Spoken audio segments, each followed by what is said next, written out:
안녕하십니까. 페트롤전북의 함윤호입니다. 오늘은 어린이날 100주년을 맞는 날입니다. 소파 방정환 선생은 일제와 어른들에게 억압된 아동들의 권리를 찾아주기 위해서 어린이날을 만들었다고 하죠.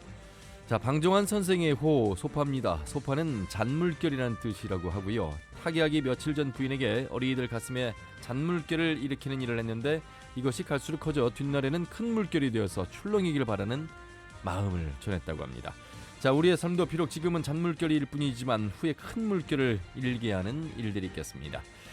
그중에 저희 페트롤전북에서 시작해 지금은 전국적으로 퍼진 풀뿌리 언론들의 보도 사례가 있죠. 처음엔 페트롤전북의 한 코너에서 출발해 지난해에는 보도국 뉴스의 코너로 진출했고요. 올해는 9개 지역 총국 뉴스7까지 퍼져서 지역 시군 단위의 미디어와 저널리스트에 개방하는 KBS 뉴스룸을 빌려드립니다라는 프로젝트까지 추진하게 됐습니다. 자, 이런 변화들이 자연스러우면서도 당연하게 받아들여지고 있는 이유는 무엇 때문일까요? 사실 요즘 매일 쏟아지는 뉴스들이 많지만 정작 내가 살고 있는 우리 동네 뉴스는 잘 알지 못하는 상황이죠. 그런데 풀뿌리 언론들은 지역 밀착형 취재로 나와 가장 가까이 있는 소식을 알려줍니다. 최근에는 지방선거를 앞두고 풀뿌리 미니를 대변하는 지방의원들의 면면을 전하거나 단체장 대상 자체 토론회를 열면서 또 한 번 주목을 받기도 했습니다. 아마도 이런 점이 지역 주민과 시청자들의 마음을 움직이고 있는 게 아닐까 싶습니다. 인터넷 포털 사이트가 띄워놓은 주요 뉴스에선 볼 수 없는 소식, 풀뿌리 언론은 우리가 사는 지역을 다시 한번 깊숙하게 들여다보게 합니다. 자, 더불어 관심과 애정의 눈으로 지역을 바라보는 힘도 기를 수 있게 해준 것 같습니다. 어린이날 전해드리는 페트롤전북, 오늘은 우리 지역 언론 보도를 모니터 분석해보는 페트롤전북 JJ 시간이죠. 오늘도 두 분과 함께하도록 하겠습니다. 먼저 KBS 전주 시청자위원이자 전북 민주언론 시민연합의 손주아 사무차장, 어서 오십시오. 네, 안녕하세요. 야, 그리고 전북의 소리의 박주혜 대표님, 어서 오십시오. 예, 안녕하십니까? 예. 두 분도 페트롤전북에 지금 잔물결을 일으키고 있는 두 패널이시라고 저는 생각하는데, 예, 어린이날 맞이해서 이 잔물결 이 오프닝 참 우리 김노현 작가가 참 잘 쓰신 것 같은데, 박주현 대표님 글 쓰시는 분으로서 어떻게 한 말씀 해주시겠습니까? 잔물결. 예. 방송에서의 잔물결. 굉장히 그 의미가 굉장히 심하게 되어 있는 그런 심오합니까? 글이라고. 저는 이제 글을 쓰면서 이게 잔물결, 이게 잔이라고 하는 표현을 잘 쓰지 않는데 상대방의 그 마음을 굉장히 움직이게 하는 그런 어떤 마력을 지녔다고나 할까요? 소소하면서도 뭔가 깊은 그런 어떤 감동을 줄 때 쓰는 그런 표현이 아닌가 생각하는데, 그냥 물결보다 잔물결을 줬다, 일으켰다라고 하면은 뭔가 조금 더 깊은 어떤 감동을 주는 그런 표현인 것 같습니다. 예.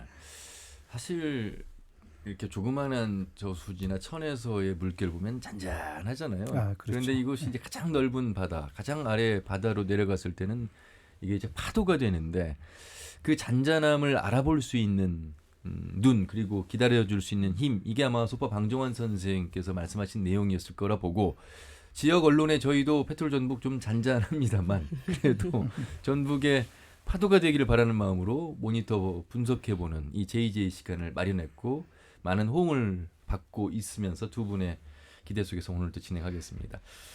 자, 항상 뭐 좋은 내용들의 잔잔함도 있겠습니다만 그렇지 않은 내용들로 또 찾아가게 되는 이 언론 보도 모니터 시간인데, 노인들의 휴대전화로 대리투표, 이게 지금 지방선거 이제 한 25일 정도 남았습니다. 여론조사 왜곡 조작 기사화된 것들을 가지고 두 분과 말씀 나눠봤는데, 일명 휴대전화 대리투표 관련해서 우리 지역 많은 언론이 주목하고 있다고 하는데, 박주현 대표님 먼저 말씀해 주시죠. 예, 끊임없이 이번 지방선거에서는 뭐 여러 가지 여론 조작 의혹이라든지 왜곡, 심지어는 이제 그 농촌 마을에 어르신들의 그 휴대전화를 돈으로 매수해서 이것을 그 일정 기간의 여론조사에 사용했다라고 하는 점, 대리투표라고 우리가 얘기하는데요. 예.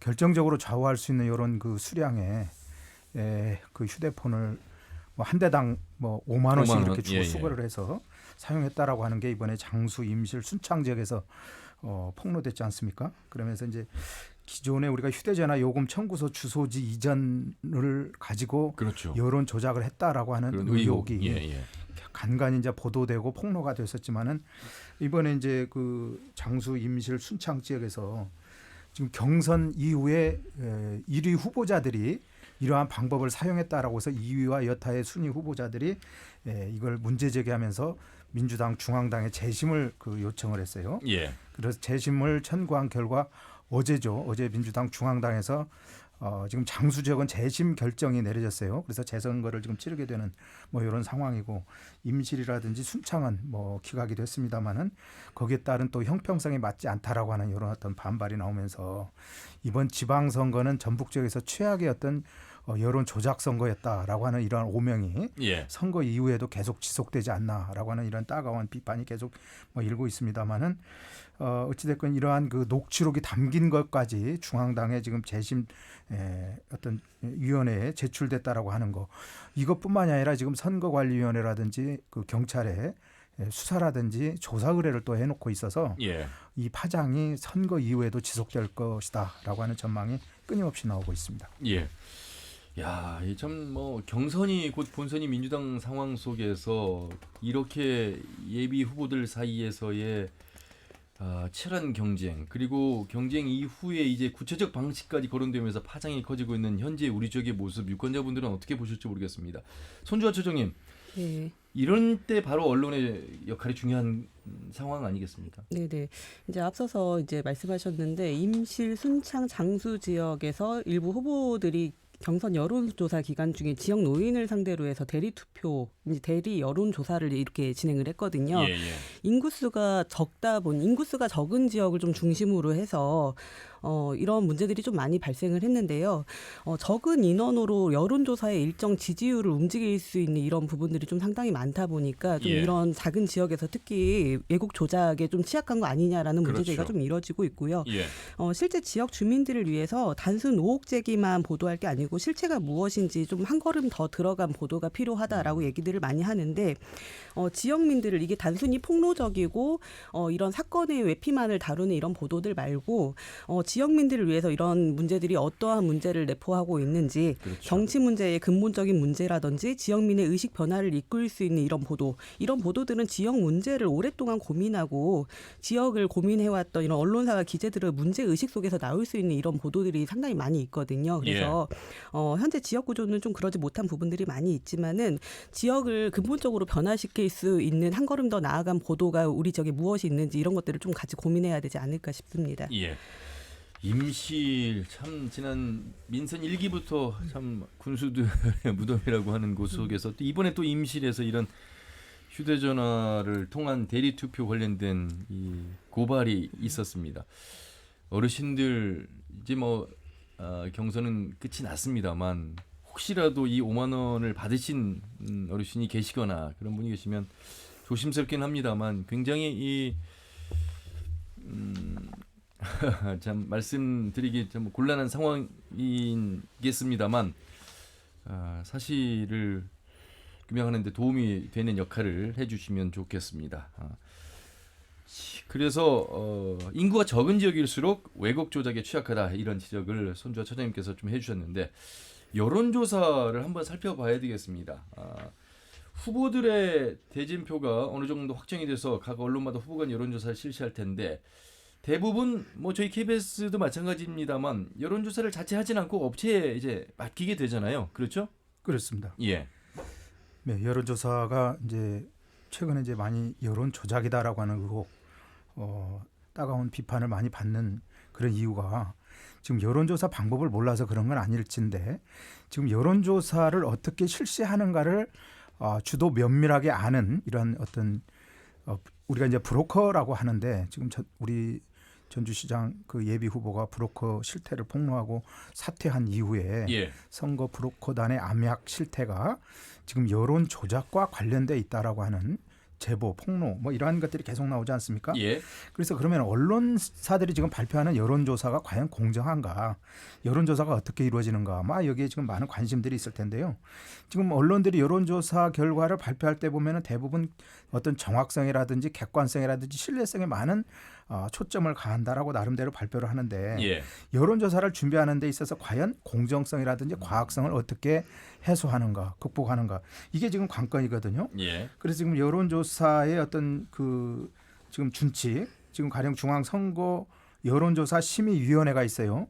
그래서 모든 언론사의 선거 기간의 여론조사는 중앙선거 여론조사 심의위원회에 공개를 하고 여기에 준칙을 따라야 되는 뭐 이런 사항이 있는데 가령 기본적으로 선거 여론조사 결과를 왜곡하는 것은 물론 이제 금지가 되겠죠. 그러면서 이제 중앙선거관리위원회 홈페이지에 공개가 돼야 되는데 예. 여기에는 이제 그 최초 공표 보도하고 인용 공표 보도할 때 언론에서 어떻게 해야 되는가라고 하는 그런 준칙이 분명히 드러나 있습니다. 그래서 조사 의뢰자라든지 선거 여론조사 기관이라든지 조사 지역 그리고 조사 일시, 조사 대상, 조사 방법, 표본의 크기 그리고 피조사 선정 방법, 가령 휴대전화 가상번호 사용 시 그 사실이라든지 사용 비율을 반드시 표기하도록 이렇게 하고 있고요. 예. 그다음에 이제 응답률이라든지 가중값 산출 및 적용 방법 그리고 표본 오차하고 질문 내용까지 사실 자세하게 이렇게 공지를 해야 되는데 그렇네요. 간혹 보면 이것을 생략하고 무시하는 이런 경우가 있는데 이런 경우는 이제 중앙선거관리위원회에 이제 그 지적을 받거나 그 심의 보도에 이제 문제가 되는 이런 형태가 있는데 예. 이런 조사 의뢰할 때 조사 의뢰자가 누구인가 다른 언론기관이 인용 보도할 때도 이것은 분명히 밝혀야 되는 이유가 과연 그 여론조사를 어느 기관에서 했는가가 그렇죠. 굉장히 중요하거든요. 예. 신뢰가 갈 만한 여론조사인가 그렇지 않은 여론조사인가.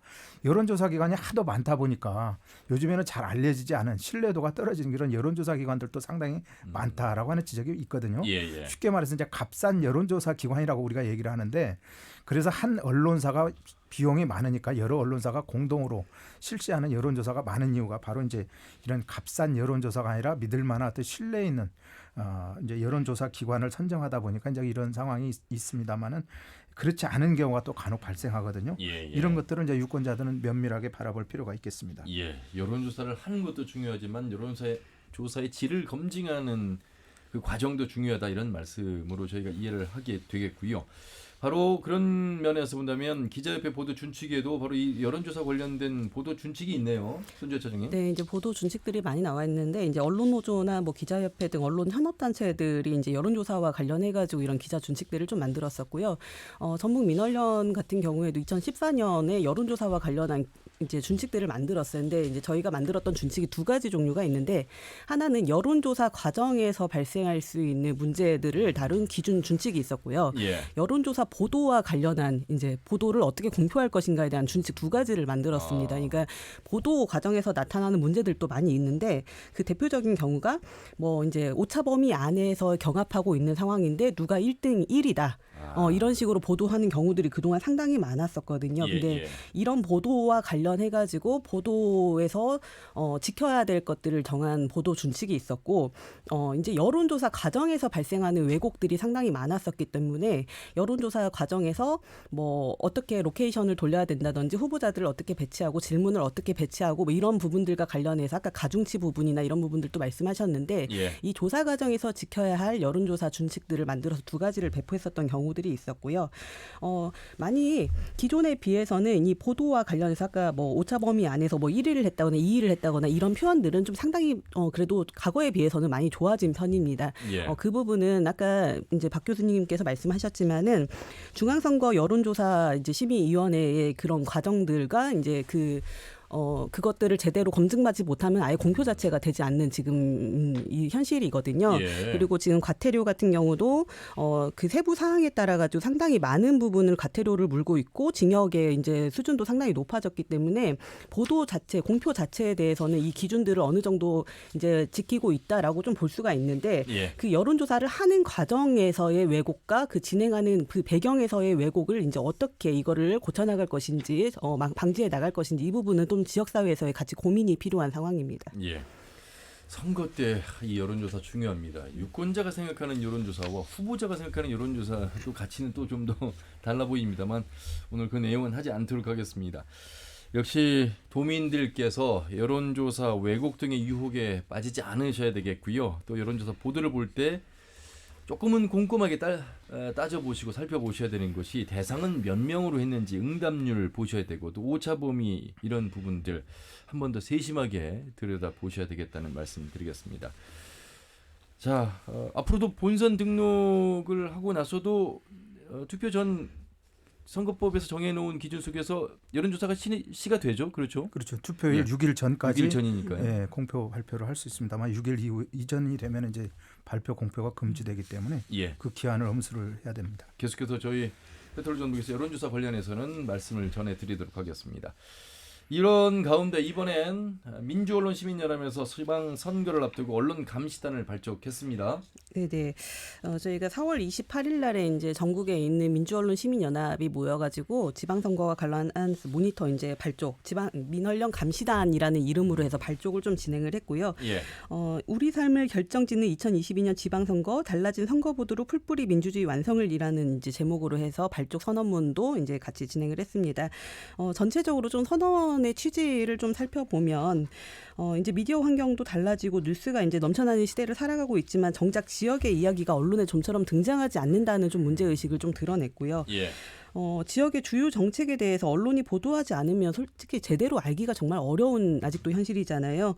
지역 주민들이 이제 내 삶의 문제를 결정짓는 정말 여러 가지 수많은 정책이 어떻게 결정되고 집행되는지 모른 채 좀 살아가는 경향들이 좀 많은데 그동안 우리는 지방선거 때마다 우리 지역 후보가 누군지 그들의 정책은 무엇인지 제대로 파악하지 못한 채 투표를 해왔던 부분에서 지역 주민의 권리를 충분히 행사할 수 있도록 지역 언론에서 제대로 된 보도를 통해서 풀뿌리 민주주의를 완성하자 좀 이런 얘기들을 좀 진행을 했고요. 민언론 감시단이 언론의 공정한 선거 보도는 물론 지역 현안에 대한 심층적인 보도를 위해서 열심히 지역 언론의 보도를 좀 감시하겠다라는 취지로 좀 발족 선언을 이어 나갔습니다. 예.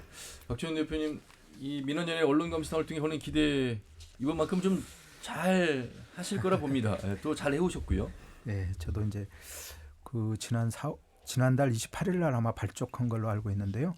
지금 우리 손주아 처장님도 아마 그 자리에 아마 참석한 걸로 저희도 알고 있습니다만은.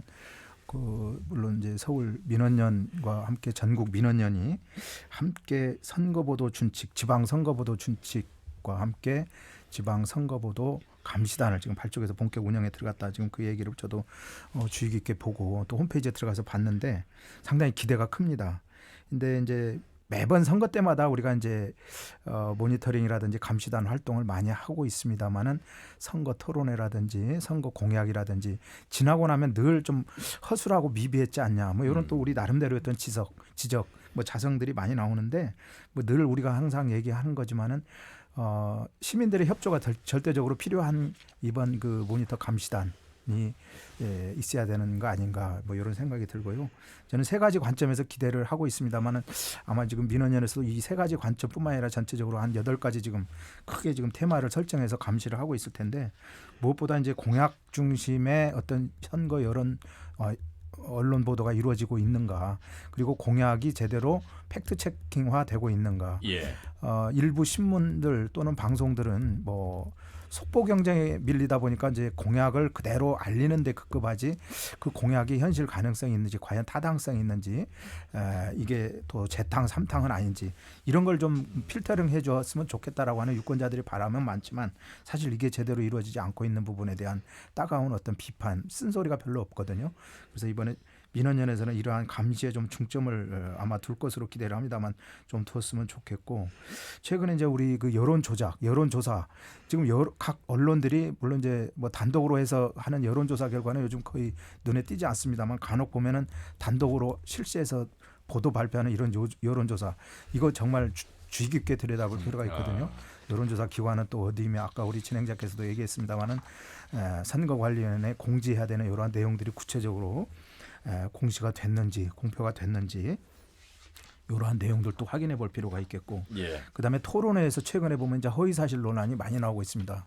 엊그제 우리 진행자께서도 그 KBS 우리 전주총국에서 심층 토론 시간에 전북 교육감 후보들을 놓고 이제 토론회를 이렇게 펼치는 그런 모습을 저도 봤습니다만 많은 시청자들 또 유권자들이 궁금해합니다. 그 안에서 그 시간에 논란이 공박이 오고 갔던 그런 그 허위 사실과 관련된 내용들이 과연 그 방송이 끝나고 그냥 묻히고 지나갈 것이 아니라 이러한 것들을 다른 뭐 언론사라든지 또 시민사회단체에서 정확히 검증해낼 필요가 있지 않느냐 뭐 이런 얘기들을 저도 주변에서 많이 들었을 때 과연 언론들이 서로 공조하고 연대해서 토론회 이후에 어떤 반향이 일어나고 토론회 결과에 따라서 어떤 여론의 움직임이 있는가 뭐 이런 것까지 좀 체킹을 해줄 필요가 있지 않나 뭐 이런 생각을 해봅니다. 내일 페트롤 전북 하멘커원더 시간에 방송될 내용인데요. 제가 김제 시민의 신문을 다녀왔는데 홍성군 국장이 유튜브를 통해서 김제 시장 후보자들을 6번을 토론했대요.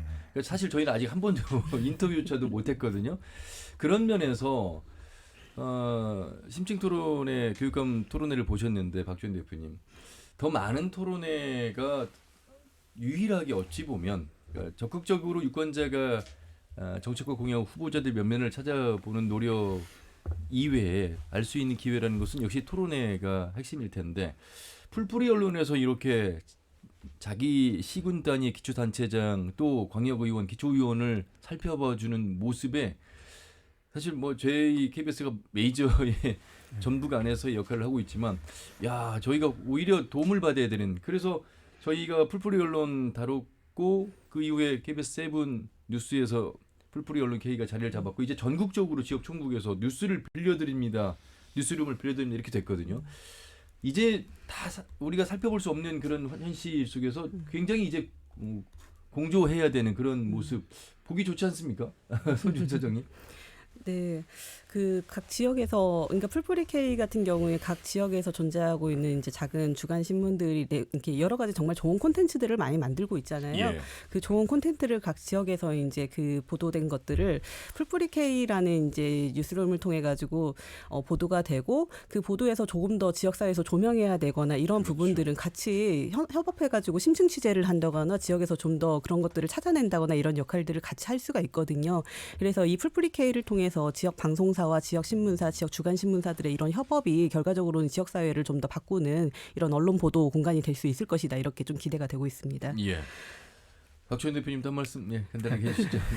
우리 KBS 페트롤 전북이 나온 참 하나의 그 빅 이벤트 상품인데, 풀뿌리 그 언론 돋보기, 풀뿌리 언론 그 뭐 목소리 들어보기, 뭐 아마 이렇게 우리가 이제 발달 시작이 됐는데, 맞습니다. 이게 이제 그 TV로 옮겨가면서 또 많은 시청자들이 보면서 이제 풀뿌리 언론이라고 하는 어떤 개념이라든지, 풀뿌리 언론 중에서도 참 정도를, 언론의 정도를 가는 이러한 언론들의 모습을 보면서 많은 지역 그 시청자들이 과거에 그 페트롤 전북에서 들어봤던 그런 지역 신문사들이 지금 많이 나오고 있거든요. 맞습니다. 예. 방금 소개했던 그 김제 시민의 신문의 경우도 굉장히 나름대로 지역에서 언론의 정도를 걷는 이런 언론으로 정평이 나 있고, 뭐 작년 12월부터 계속해서 그 지역 유권자들의 알 권리를 위해서 인터뷰 또는 토론회를 계속 주관해서 실시해오는 이런 점들이 다른 언론사들에 비해서 차별성 있는 이런 것들이거든요. 예. 이런 것들은 아마 우리 지금 페트롤 전북에서 발굴해낸 큰 어떤 성과 아닌가, 나름대로 이런 평가를 해봅니다. 예. 칭찬 듣기 위해서 드린 질문은 아니었는데 예. 칭찬을 드린 느낌, 기분은 좋습니다. 자, 다음 내용 살펴보겠습니다. 이번 지방선거에서요, 청각장애인 알 권리 차원에서 선거방송 토론회 후보자별로 수어 통역사를 배치한 콘텐츠를 제작할 계획이다, 이렇게 들었습니다. 손주아 차장님. 필요해 보입니다. 이게 뭐 혼자서 하시기가 사실 쉽지 않거든요. 네네.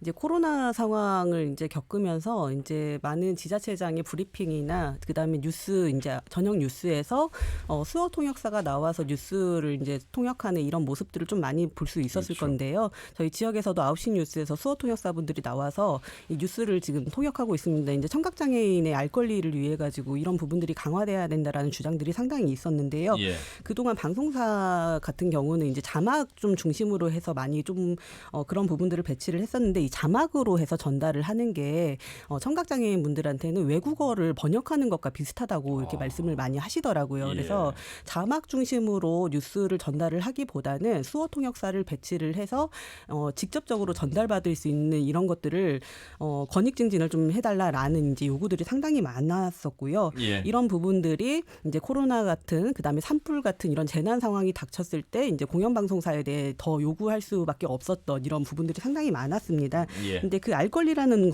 부분을 놓고 봤을 때 선거는 굉장히 중요한 부분이거든요. 정책이 결정되는 부분이기 때문에 지방선거나 대선이나 이런 부분에서 수어 통역사를 토론회에서 좀 배치를 해가지고 이런 부분들을 강화시켜달라는 요구가 있었는데, 그동안에 선거방송 토론회를 살펴보면 한 분이 다수의 후보자와 사회자의 발언들을 다 통역을 하고 있고, 그렇죠. 굉장히 화면에서 작은 비율로 이제 좀 이렇게 맞습니다. 배치를 얘기를 하고 있는데 이런 부분에 관련해서 후보자별로 수어 통역사를 좀 배치를 해주고 좀 통역사의 이제 모습들을 좀 화면에서 좀 편집을 좀 크게 해줬으면 좋겠다라는 요구들이 좀 상당히 많았습니다. 근데 이런 부분들이 현실적인 이유로 좀 많이 되지 못하고 있었는데 올해 대선에서 이거를 좀 시도를 했던 이제 부분들이 그렇죠. 있습니다. 김강진 의원이 수어 통역사를 후보자별로 배치해서 통역을 진행을 했었고, 그 다음에 복지TV라는 곳에서 이거를 좀 유튜브 콘텐츠로 실시간으로 연계해가지고 하는 이런 방송들을 좀 하고 있으면서 청각장애인의 미디어 이용, 알 권리 이런 부분들을 증진하는 작업들을 해왔었고요.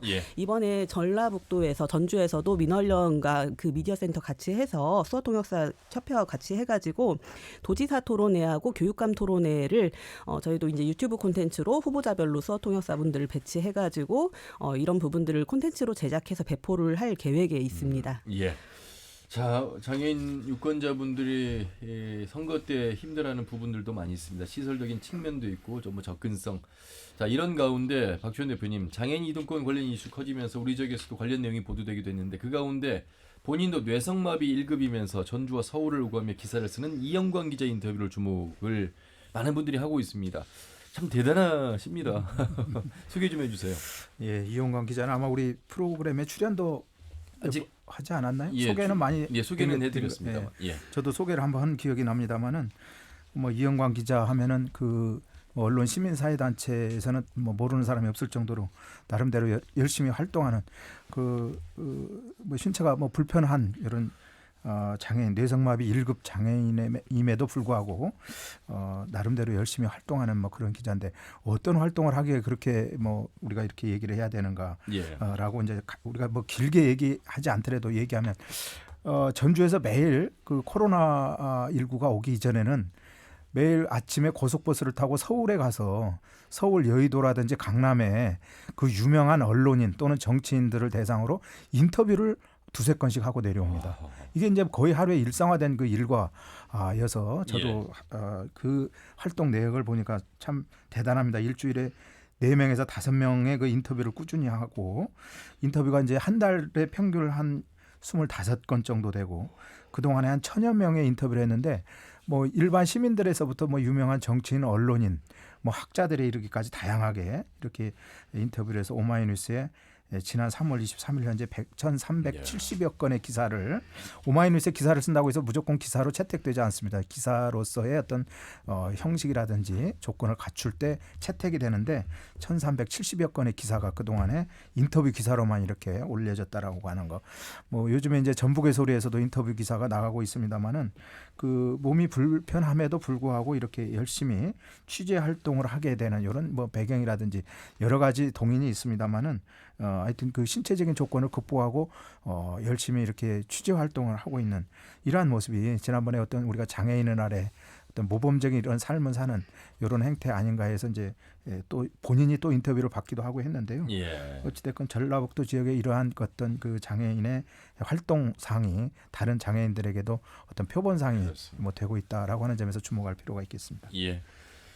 자, 뭐 국회의원들도 휠체어를 타고 체험도 하긴 합니다만 체험 이후에 대처에 대해서 언급함이 좀 있어야 될 텐데 그렇지 못하고 형식적으로만 끝나는 부분에 대한 지적도 아끼지 않았습니다.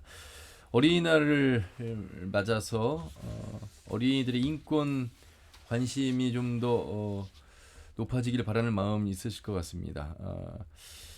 손재 처장님, 장애인과 더불어서 약자라고 할 수 있는 이 관심이 좀 지속적으로 좀 이루어져야 되잖아요. 네, 맞습니다. 그런 부분에 있어서는 아직은 아쉬움이 많이 남는 현실이죠. 네, 지난번에 전국 장애인 차별 철폐 연대에서 휠체어 투쟁을 했을 때 그때 언론인권센터에서 논평이 하나 나왔었어요. 그러니까 이 장애인 차별 철폐 연대에 대해서 제대로 된 분석 기사가 필요하다라는 이제 제목의 논평이었는데 이런 찬반 논란이 발생하고 더 나아가서 혐오성 발언이 터져 나오는 것에는 커뮤니티 글과 정치인 발언 옮기기에 급급했던 있던 한국 언론의 책임이 일부 존재했던 거 아니냐라는 좀 지적이었는데요. 많은 보도 수가 중요한 것보다는 사회적 약자와 소수자의 목소리에 대해서 스피커가 제대로 제공되지 않는다면 예. 주목받기 어려운 부분이 상당히 많다. 그래서 이런 때일수록 그들에게 귀를 기울여야 되고 그 역할을 할 수 있는 것이 언론의 역할이기 때문에 이들의 이야기에 주목하는 한편 시민들에게 목소리를 제대로 전달하기 위해서 노력해야 된다라고 말을 했고요. 어린이도 사회적 약자이잖아요. 이런 부분들이 바꿔나갈 수 있도록 언론들이 노력해줄 때 앞으로 미래 세대나 이런 부분들이 분명히 반영될 수 있는 좋은 보도들이 좀 많이 나와야 된다라는 좀 보도 취지를 좀 더 얘기를 했었던 것 같습니다. 예, 박주현 대표님 마무리 좀 해주시죠. 예, 최근에 그 장애인 이동권 문제가 나왔을 때 그 장애인들의 목소리가 참 귀에 아주 처절하게 저한테 들어온 문구가 뭐였냐면은 우리만 편하자고 주장하는 것이 아니다. 이 국민으로서 당연한 권리를 찾고자 하는 것이다.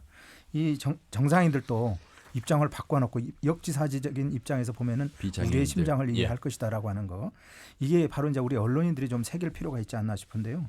우리가 지금 약자의 어떤 아픔이라든지 그 소외자의 어떤 그 상처라든지 이걸 바라보는 어떤 언론의 프레임, 이게 좀 더 현실적으로 가까이 다가갔을 때 이러한 장애인들의 그 또는 소수자의 아픔, 현실을 우리가 직시하게 할 수 있지 않나, 뭐 이런 생각을 해봅니다. 예, 장애인과 비장애인 조금의 불편의 차이입니다. 그런데 그 차별이 큰 현실 속에서 언론에서 어떻게 바라보는지 정확한 잣대를 두고 균등하게 공정하게 바라보는 시각이 필요하다, 이 말씀으로 마무리를 하도록 하겠습니다.